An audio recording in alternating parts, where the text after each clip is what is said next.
যা বুঝেছে মেয়েটা। ও আচ্ছা। মেয়েটা সমুদ্র দেখেনি কোনোদিন, পাহাড়ও দেখেনি, শুধু বয়ে পড়েছে, ছবিতে দেখেছে সমুদ্রের উতাল পাতাল রূপ, পাহাড় ও সমতলের বিস্তর ব্যবধান।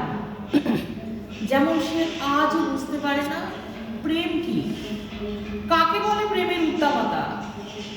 তবে ছেলেটা যে বলে তাদের প্রেম নাকি সমুদ্রের মতো বিশাল, পাহাড়ের মতো স্থির অচঞ্চল, কিন্তু বুকের মাঝে তরঙ্গ ওঠে কই।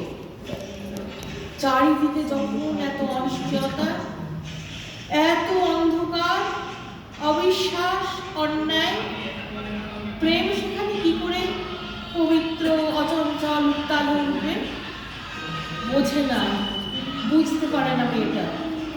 কিন্তু একটা জিনিস সে পরিষ্কার বুঝেছে, প্রেম মানেই শুধু নিঃসঙ্গতা, শুধু হাহাকার। একদম।